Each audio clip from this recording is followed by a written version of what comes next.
دینی اور دنیاوی معلومات کے لیے اس چینل محمد اسامہ شاہ الوی کو سبسکرائب کریں۔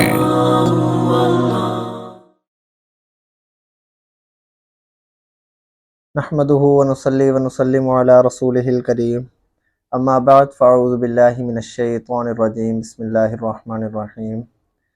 قربانی کے مسائل اور فضائل کے اوپر گفتگو چل رہی تھی، اسی ضمن میں آج جس موضوع پر گفتگو کرنی ہے وہ ہے خصی جانور کی قربانی کا حکم، اور دوسرا خنثی جانور کی قربانی کا حکم۔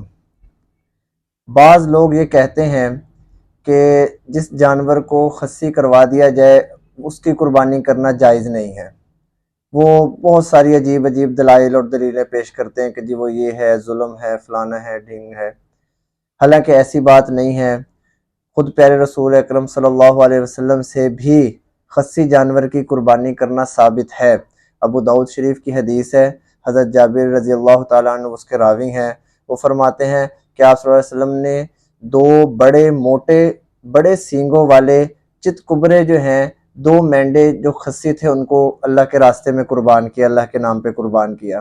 تو اس سے یہ معلوم ہوا کہ خصی جانور کی قربانی کرنا جو ہے وہ خود رسول اللہ صلی اللہ علیہ وسلم سے بھی ثابت ہے۔ جب انہوں نے کی تو پھر ہمیں تو کسی تردد کا شکار ہونا ہی نہیں چاہیے، ہمیں بھی اس کو جائز قرار دے دینا چاہیے۔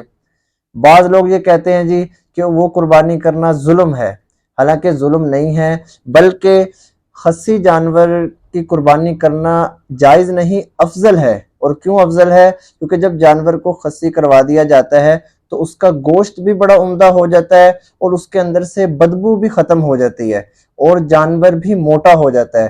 تو یہ جتنے فوائد ہیں اگر ان کو مد نظر رکھا جائے، ان کو دیکھا جائے، تو پھر یہ ان سارے منفیت کو جانچنے کے بعد معلوم یہ ہوتا ہے کہ جانور کو خصی کروانا بھی جائز ہے اور اس کی قربانی کرنا بھی جائز ہے۔